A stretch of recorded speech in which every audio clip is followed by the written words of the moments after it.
गोपाल हे दया घना, हे गोविंद हे गोपाल हे दया घना, हे गोविंद हे गोपाल हे दया घना, हे दया घना, हे दया घना। सर्वांच्या हातवर प्यार से बोलना पड़ेगा, राधे राधे। जोर से बोलना पड़ेगा, राधे राधे। आवाज नहीं आई, जोर से बोलना पड़ेगा, राधे राधे। आणखी मोठ्याने, राधे राधे। बोलने वाले सब राधे राधे, न बोलने वाले कोण म्हणलं गधे गधे, नाही वो भी सब राधे राधे। श्रीमद भागवत महात्म्याच्या चौथ्या आणि पाचव्या अध्यायामध्ये गोकर्णाची कथा येते आहे। ऐका मायबाप, थोडा आवाज। तुंगभद्रा नदीच्या किनाऱ्यावरती एक ब्राह्मण आहे। तुंगभद्रा या शब्दाचा अर्थ आहे, तुंग म्हणजे अधिक, भद्रा म्हणजे कल्याणकारी, अधिक असे अधिक कल्याण करणारी जी नदी आहे तिचं नाव तुंगभद्रा। आत्मदेव नावाचा ब्राह्मण आहे। आत्मदेव या शब्दाचा अर्थ आहे आत्म्यात ज्याचा देव आहे तो आत्मदेव, देव ज्याचा आत्मा झाला तो आत्मदेव। देवतत्व आणि आत्मतत्वातलं भिन्नत्व नष्ट झालं आणि एकत्र निर्माण झालं, ही अवस्था म्हणजे आत्मदेव। बारकाईने जर विचार केला तर तुमच्या आमच्या सर्वांच्या आत्म्यामध्ये देव आहे, म्हणजे तुम्ही आम्ही सुद्धा कोण आहोत? बोला, आत्मदेव आहोत। आत्मदेव, ह्या आत्मदेवाची पत्नी, आत्मदेवाचा विवाह एका स्त्रीशी झाला, तिचं नाव आहे धुंदली। नाव लक्षात घ्या। धुंदली या शब्दाचा अर्थ आहे तर्क करणारी बुद्धी किंवा कुतर्क करणारी बुद्धी, संशय घेणारी बुद्धी, नाही ते फाटे फाडणारी बुद्धी। धुंदली बघा तुम्ही, एखाद्या माणसाने जर म्हणलं अहो आपण सप्ताह करूया, कथा कराव्या, लगेच ती तर्क करणारी बुद्धी काय म्हणते, लोक येतील का, पंक्ती भेटतील का, महाराज वेळेवर येतील का, गायक वादक भेटतील का, पैसे देतील का नाही, लोक वर्गणी देतील का नाही, म्हणजे नाही ते नाही ते, अरे करायचं ना, बस करायचं म्हणायचं, तर्क करायचंच नाही, होईल ना। घालून या बाहेर राहिलो निश्चिंती देवावर बाहेर घालायचा, निशुद्ध अंतकरणाने करत राहायचं, कार्य पार पडतंय।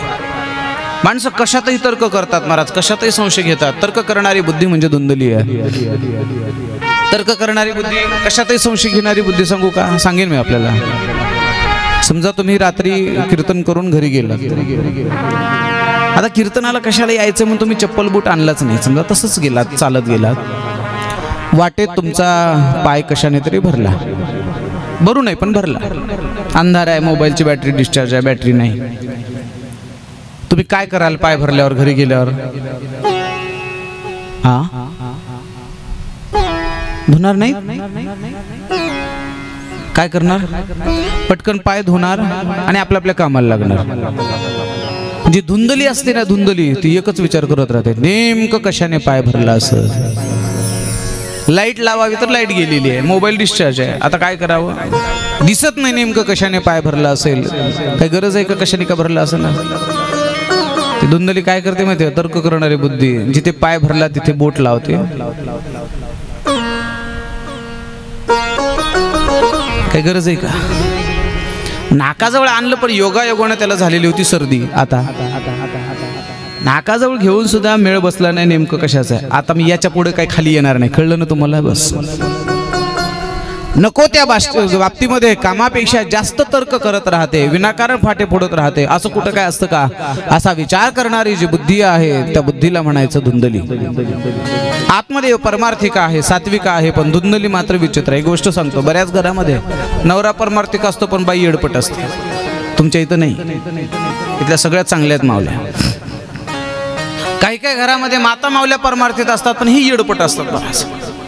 आणि ज्या घरामध्ये खरं सांगतो जिथे पतीही परमार्थिक आहे आणि पत्नीही परमार्थिक आहे, त्या घरासारखं आनंदी घर जगात दुसरं कोणतं नाही महाराज। काय करायचं ऐश्वर्याला, दोघेही जर जोडीने कथेला येत असतील, दोघे जण जर जोडीने पंढरपूरला जात असतील, जोडीनं जर देवाची पूजा करत असतील, जोडीनं जर काकडा आरती करत असतील, हरिपाठ म्हणत असतील, तर त्याच्यासारखा आनंद जगात दुसरं कोणता आहे?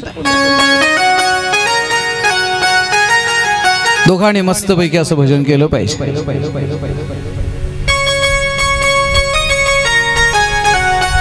धुंदली तर्क करणारी बुद्धी आहे, नको त्या बाबतीमध्ये विचार करणारी बुद्धी आहे। अनेक दिवस झाले धुंदलीला आणि आत्मदेवाला पुत्र सौख्य नाही. काही महात्मे कथेच्या प्रवासाच्या निमित्ताने गावात आले आणि आत्मदेवाने आपल्या जीवनातलं दुःख त्या महाराजांना सांगितलं. मी मग असे सांगितलं, दुःख कोणालाही सांगायचं नाही, पण साधू संतांना सांगितल्याशिवाय राहायचं नाही. महाराजांना सांगितलं, महाराज अनेक वर्ष झाले आमच्या विवाहाला, पण आम्हाला पुत्र सौख्य नाही, मुलबाळ नाही. त्या महात्म्याने एक प्रसादाच्या रूपाने एक फळ दिलं आणि सांगितलं, बाबा ही भगवंताची इच्छा आहे, पण कथेचा म्हणा साधू संतांच्या सेवेचा प्रसाद म्हणून हा प्रसाद तुम्ही पत्नीला खायला द्या. धुंदलीकडे आत्मदेव आले आणि धुंदलीला सांगितलं, हे जे फळ आहे ते महात्म्याने दिलेला प्रसाद आहे, तो हे फळ खा. धुंदली तर्क करायला लागली. नेमकं त्याच वेळेला धुंदलीची बहीण तिथे आली होती आणि आलेल्या बहिणीला ती धुंदली सांगायला लागली, हे बघ, माझ्या मालकाने मला फळ दिलंय आणि फळ खाऊन कुठं काय लेकर होत असतील का?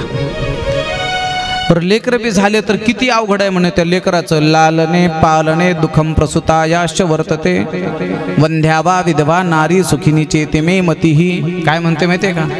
लेकरू झाल्यावर त्या बाळणपणाचं दुःख, त्या लेकराला पाजण्याचं दुःख, त्या लेकराला खाऊ घालण्याचा ताण, त्याला सांभाळण्याचं ताण, त्याच्याच मागं सारखं राहावं लागतं. या दुःखापेक्षा वंध्यावा विधवा नारी सुखिनी चेते मे मतीही, याच्यापेक्षा वंध्या आणि विधवा नारी कितीही सुखी आहे असं ते धुंदली आपल्या बहिणीला सांगायला लागले. मंदाया मयी सर्वस्वम नांदानाम संहरे तदा. हे आमचं सगळं सर्वस्व त्या लेकराला समर्पित करायचं, त्यापेक्षा मलाही काही मान्य नाही. असं करूया, तुला जो मुलगा होणार आहे तोच मुलगा माझा सांगो. आणि असं म्हटले आणि तिने ते फळ एका उकरड्यावरती फेकून दिलं.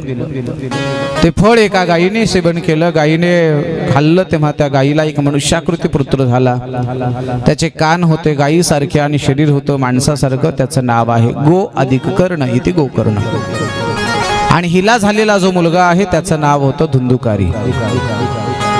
काळाच्या प्रवाहामध्ये धुंदुकारीही मोठा होतोय, काळाच्या प्रवाहामध्ये गोकर्णही मोठा होतो आहे. ऐका मायबाप, धुंदुकारी अतिशय वाईट आहे आणि गोकर्ण हा अतिशय सात्विक आहे. काही काही घरामध्ये एकाच माईच्या कुशीतून जन्माला आलेली दोन लेकर असतात. एक लेकरू मंदिरातून बाहेर जात नाही, दुसरं मंदिराकडे बघत बी नाही.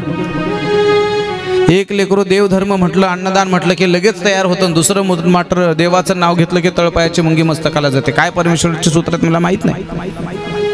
एक अतिशय सात्विक आहे, एक अतिशय शुद्ध परमार्थिक आहे आणि दुसरा मात्र अतिशय विचित्र आहे. शुद्ध सात्विक असणारा पुत्र त्याचं नाव आहे गोकर्ण आणि धर्माच्या विरुद्ध आचरण करणारा पुत्र आहे त्याचं नाव आहे धुंदुकारी. हळूहळू धुंदुकारी मोठा व्हायला लागला. धुंदुकारी मोठा होता होता होता आईला लाड घालायला लागला. आईला 2 रुपये मागायचे लगेच आईने द्यायचे, आईला 5 रुपये मागायचे लगेच द्यायचे. पण दिलेले पैसे लेकरांनी नेमकं कशासाठी खर्च केले हे मात्र पाहत नव्हते. माता माऊलीने ऐका, माझी तुम्हाला हात जोडून विनंती आहे, तुमच्या पोराने जर तुम्हाला 5 रुपये मागितले तर तुम्ही 5 नाही 10 रुपये द्या, माझा त्याला विरोध नाही. पण तुम्ही दिलेले 10 रुपये त्याने नेमकं कशासाठी खर्च केले हेही पडताळून पहा. तुम्ही दिलेले 10 रुपये जर तो वाम मार्गाला घालत असेल, वाईट मार्गाला जर घालत असेल तर आज तुम्ही तुमच्या लेकराचं वाटोळं करताय. ही गोष्ट लक्षात असू द्या. छोट्या छोट्या गोष्टीकडे आईने लक्ष दिलं पाहिजे. पण मला इकडच्या आईचं माहित नाही, पण आमच्याकडच्या आईला त्या सासू सोनाच्या मालिका बघण्यातून वेळच भेटत नाही. इकडं भेटतो वेळ आईला. मला असं वाटतं की कितीतरी घरातली आई त्या टीव्हीवरची जी मालिका असते ना, त्या मालिकेचा मधला ब्रेक असतो तेवढ्या वेळा तुळशीचा दिवा लावते. आमच्या आईला जर टीव्ही बघता बघता जर देवाचा दिवा लावायला वेळ नसेल तर अशी आई लेकरांना काय घडवणार आहे, याही गोष्टीकडे थोडा विचार करण्याची गरज आहे. मायबाप ऐका, छोट्या छोट्या गोष्टी लेकराच्या पोटात घालाव्या या मताचा मी आहे. पण लेकरू जेव्हा वाया जात असेल त्यावेळेला आईने कठोर भूमिका घेणं हे सुद्धा अत्यंत आवश्यक आहे.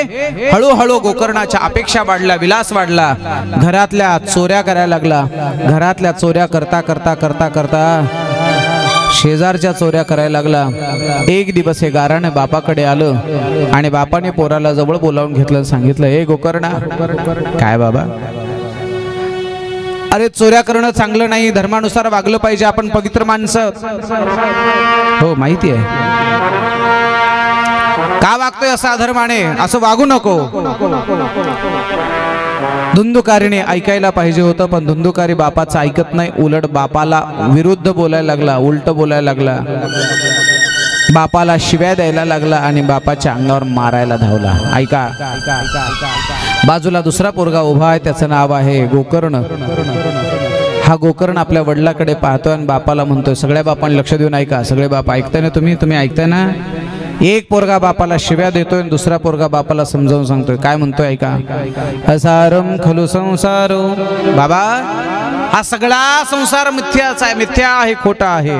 आणि एक सूत्र सांगतो बाबा, ज्या पोरासाठी तुम्ही अहोरात्र कष्ट केले, ज्या पोरासाठी तुम्ही रात्री 12-12 वाजता जाऊन शेतात दारं धरले, ज्या पोरासाठी तुम्ही दुसऱ्याच्या शेतात सालाने राहिलात, ज्या पोरासाठी तुम्ही दुसऱ्याची धुनी भांडी केली ना बाबा, ते पोरग जर बापाच्या शब्दाला किंमत देत नसेल, ते पोरग जर बापाला उलट बोलत असेल, पोरग जर बापाला शिव्या देत असेल आणि ते पोरग जर बापाच्या अंगावर मारायला धावून येत असेल, तर शास्त्र असं सांगतं, त्या घरामध्ये त्या पोराच्या जवळ बापाने राहायचं नाही. कुठे जायचं? गोकर्णाने सांगितलं, तुम्ही गंगेच्या तटावर जा आणि स्वतःचा उद्धार करून घ्या. सगळे बाप ऐकताय ना तुम्ही? ऐकताय ना सगळे बाप ऐकताय ना? तुमच्या पाया पडतो. पोरग जर उलटून बोलायला लागलं, ऐकताय ना तुम्ही? सगळे जागे आहेत ना? पोरग उलटून बोलायला लागलं, पोरग तुमच्या अंगावर मारायला धावलं, पोरग जर तुमच्या शब्दाला किंमत जर देत नसेल, तर शहाण्या बापाने घरात राहायचं नाही राहायचं. बघू आता उद्या किती बाप माझ्यासोबत येते. नाही राहायचं महाराज. पोराने अपमान केला की घरातून निघून जाऊ. भोलेनाथाच्या दरबारात यावून इथेच आपलं आयुष्य काढावं. नाही जमलं जा पंढरपूरला, माझा पांडुरंग परमात्मा सांभाळेल तुम्हाला. नाही जमलं जा इथे शेगावला गजानन बाबा सांभाळते तुम्हाला. नाही जमलं जा आळंदीला, आमची माऊली सांभाळेल तुम्हाला. नाही जमलं तर या माझ्याकडे लातूरला, मरेपर्यंत सांभाळण्याची जिम्मेदारी तुमची. भागवताची शपथ घेऊन सांगतो, मरेपर्यंत तुम्हाला सांभाळण्याची जिम्मेदारी माझी. मरेपर्यंत काय लोक भागवताला आहेर करतात ते कपडे तुम्हाला द्यायचे, भागवताला धान्य आणतात ते शिजवून तुम्हाला काय अवघड आहे मला? तुमची 1 रुपयाची तुमची पगार निराधार कोणती पेन्शन असेल तर 1 रुपया सुद्धा मला नको, नाही घेणार. तुमची कुठली पगार काही असेल तर तेही नको. फक्त माझी एक छोटी अट आहे, सांगू तुमच्या नावचा 7-12 मात्र माझ्या नावचा झाला पाहिजे. हे नसेल पटलं तुम्हाला नाही का? अगोदर वाटलं सर महाराज किती चांगला, मी काय एवढा येडपट आहे? पोरांनी तुम्हाला लाता घालाव्या, जमिनी तुम्ही त्या पोरांना द्याव्या आणि आम्ही तुम्हाला सांभाळ. माझे हात जोडवेल आणि त्या पोराला म्हटलं पाहिजे, कष्टातून घेतलेली जमीन आहे, कष्टाने पाडलेली विहीर आहे, माझा हक्क आहे, तू व्यवस्थित राहिलं पाहिजे. तुझ्या म्हणण्यानुसार मी नाही तर माझ्या म्हणण्यानुसार तू जगलं पाहिजे. तुझे माझ्यावर उपकार आहेत, माझे तुझ्यावर उपकार आहे. तसंही शास्त्र असं सांगतं की पोरग जर उलट बोलत असेल, आपला अपमान करत असेल, तर बापाने त्या घरात थांबायचं नाही. गोकर्णाने सांगितल्याबरोबर आत्मदेव त्या घरातून निघाले आणि गंगेच्या काठावर जाऊन स्वतःची साधना करायला लागले. स्वतःची साधना करता करता त्यांनी उद्धार करून घेतला. आता घरातला बाप निघून गेला म्हटल्यावर पोराला सगळं रानच मोकळं झालं ना. आता कोणाचा दाग आहे? हळूहळू पोरग बिघडायला लागलं, घरातल्या वस्तू चोरायला लागलं, घरातल्या एक वस्तू विकायला लागली. आईच्या अंगावरचे दागिने सुद्धा त्याने विकले होतं, ते राहतं घर सुद्धा विकलं. सगळ्या वस्तू संपल्यानंतर तो गोकर्ण चोऱ्या करायला लागला. चोऱ्या करता करता, माफ करा, धुंदुकारी चोऱ्या करायला लागला. चोऱ्या करता करता एक दिवस त्याने राजाच्या राजवाड्यातली चोरी केली. राजाच्या पत्नीचे राणीचे दागिने आणले आणि त्या 5 वेश्यांना दिले. 5 वेश्यांच्या मागे लागला होता. 5 वेश्या म्हणजे दुसरं तिसरं काही नसून 5 विषय आहेत. शब्द, स्पर्श, रूप, रस आणि गंध हे 5 विषय आहेत. शब्दाच्या, स्पर्शाच्या, रूपाच्या, विषयाच्या, गंधाच्या पाठीमागे लागलेली माणसं नक्कीच दारिद्र्याच्या खाईमध्ये जातात. म्हणून या विषयापासून माणसाने नेहमी दूर राहावं. बघा तुम्ही माणसं म्हणता तो फार मोठा माणूस होता पण मातीत मिसळला. समजावं 5 पैकी कोणतं ना कोणतं व्यसन आहे. कुणाला पाहण्याचं व्यसन असेल, कुणाला खाण्याचं व्यसन असेल, कुणाला कशाचं, कुणाला कशाचं. या 5 विषयापासून जी माणसं दूर राहतात ते माणसं मोठी होतात. आणि 5 विषयाच्या मागे धावलेली माणसं कधीही नष्ट होतात, कधी वाया जातात, पत्ता लागत नाही.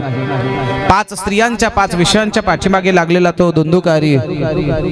आईचे दागिने विकले, घर विकलं, राजाच्या घरची चोरी केली आणि ते राजाच्या राणीचे, पत्नीचे दागिने त्या 5 स्त्रियांना दिले. त्या 5 स्त्रियापैकी एकीने ओळखलं हे दागिने तर आपल्या राणीचे आणि राणीचे दागिने आहेत. कदाचित राजालाही जर वार्ता कळाली, राजाला जर ही गोष्ट कळाली तर राजा आपल्याला जिवंत सोडणार नाही.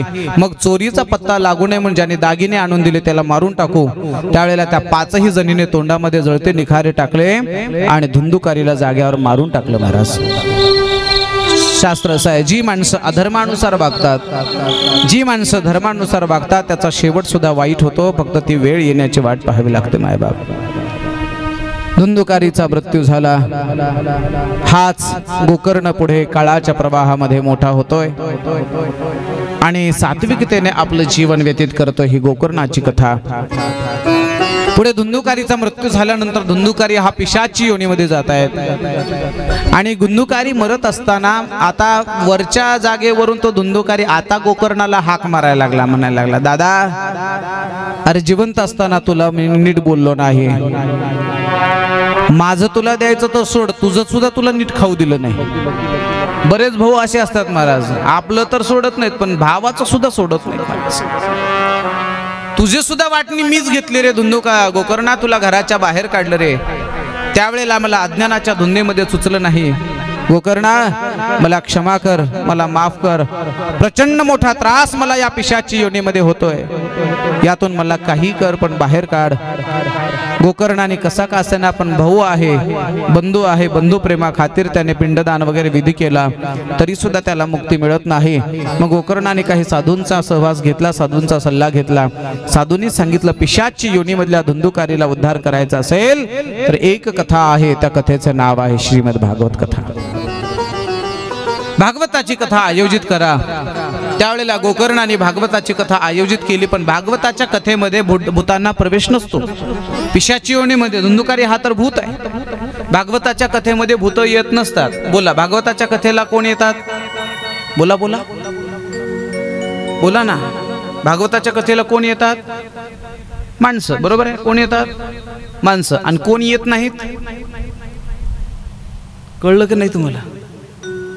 कोण येत नाहीत म्हणजे भागवताच्या कथेला येणारे माणसं आणि न येणारे, मी नाही म्हणलो तुम्ही म्हणा भूत.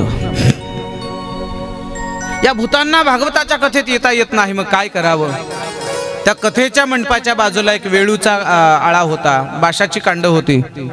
त्या वेळूमध्ये येऊन भगवान धुंदुकारीने भागवताची कथा ऐकली. एका दिवसामध्ये एक कांड तडकावं, दुसऱ्या दिवसामध्ये दुसरं कांड, असं 7 दिवसामध्ये 7 कांड तडकली. हा 7 कांडीमध्ये दुसरी काही नसून 7 प्रकारच्या वासना आहेत. आणि मग 7व्या दिवशी धुंदुकारीचा उद्धार झाला. ही कथा श्रीमद भागवत महात्म्याच्या 4थ्या आणि 5व्या अध्यायामध्ये आपल्याला पाहायला सापडते. इति श्रीमद पद्मपुराणे उत्तरखंडे श्रीमद भागवत महात्मे गोकर्ण मोक्ष वर्णनम नाम पंचदोषोऽध्यायः.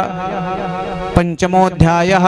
पुंडलीक वरदा हरि विठ्ठल श्री ज्ञानदेव गोपाल कृष्ण भगवान की जय. गोकर्णाख्यानाच्या कथेनंतर श्रीमद भागवत महापुराणाचा विधी कसा असावा, कथा कुणी आयोजित करावी, कशी आयोजित करावी, कोणी सांगितली, कोणाला सांगितली, का सांगितली, कुठे सांगितली, याची चर्चा आपण करणार आहोत. तत्पूर्वी मोठ्या प्रेमाने सर्वांनी 1-2 मिनिटाचं संकीर्तन करायचं आहे, भजन करायचं आहे आणि पुढे भागवताच्या सोहळ्याकडे अर्थात भागवताच्या ग्रंथाच्या महतीकडे आपल्याला जायचं आहे. श्री राधे राधे गोविंद. जोर से बोलना पड़ेगा. राधे राधे. बहुत अच्छा. एकदा या बाबांसाठी एकदा टाळ्या वाजवा तुम्ही.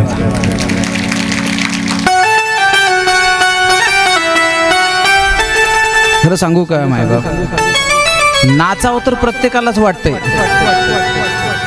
पण अडचण कुठे येते? कोण लोक काय म्हणतील ह्याच्यातच कडे आपलं चाललं.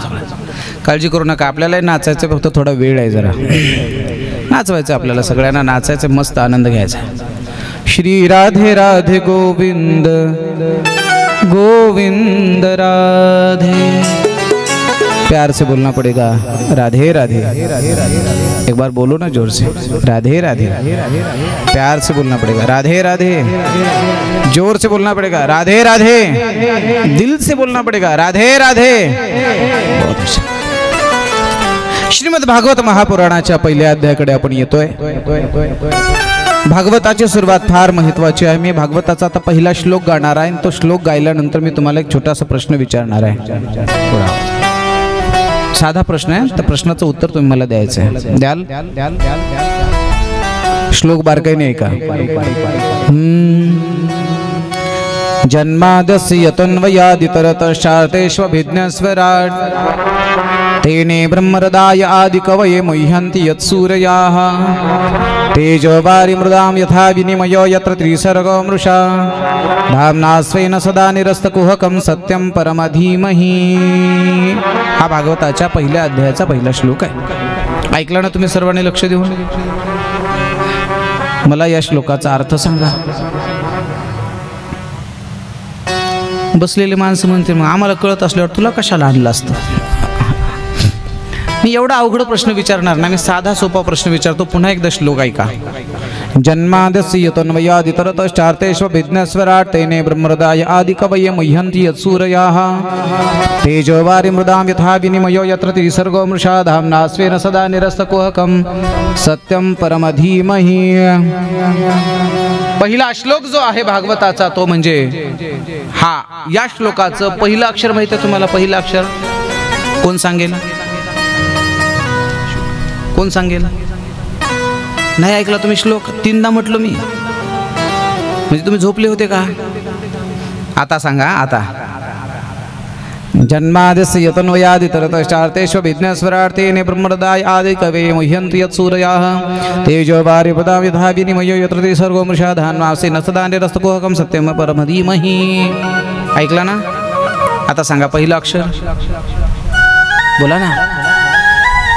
बोला बोला. झोपले का काय? बोला ना. पहिलं अक्षर ज. पहिलं अक्षर आहे ज.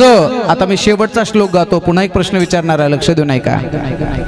नाम संकीर्तनम यस्य सर्व पाप प्रणाशनम प्रणाम दुःख शमनस्तं तन्नमामि हरिं परम.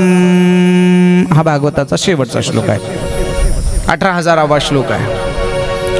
शेवटचा श्लोक ऐकला ना तुम्ही? नाम संकीर्तनम यस्य सर्व पाप प्रणाशनम प्रणाम दुःख शमनस्तं तन्नमामि हरिं परम. आता मला या सांगा या श्लोकाचं शेवटचं अक्षर. बोला बोला बोला. हा म. भागवताचं पहिलं अक्षर आहे ज आणि शेवटचं अक्षर आहे म. म्हणजे बघा ज पासून सुरू होतं आणि म ला जाऊन थांबतं. त्याचं नाव आहे भागवत. भागवताची सुरुवात ज ने होते आणि भागवताची सांगता किंवा समाप्ती म अक्षराने होते. आता भागवत बाजूला सोडा. तुमच्या माझ्या आयुष्याची सुरुवात बोला ज पासून होते. तुमच्या माझ्या आयुष्याची सुरुवात सुद्धा ज पासून होते, जन्मापासून. आणि तुमच्या माझ्या आयुष्याचा शेवट किंवा आयुष्याची सांगता कुठे होते? म. आयुष्य ज पासून सुरू होतं आणि म ला थांबतं. भागवत ही ज ला सुरू होतं आणि म ला थांबतं. म्हणून मी असं म्हणेल तुमच्या जीवनालाच भागवत बनवा. नाही नाही भागवतच हे तुमचं जीवन बनवा. तुमच्या आयुष्याची कृतार्थता नाही झाली तर आम्हाला विचारा. म्हणून बाकी काही ऐकण्यापेक्षा श्रीमद भागवताची कथा ऐका. श्रीमद भागवताची कथा ऐकाल तर नक्कीच तुमच्या जीवनाचं कल्याण झाल्याशिवाय राहणार नाही. जन्मादस्य तन्वयादितरतश्चार्तेष्वभिज्ञस्वराट्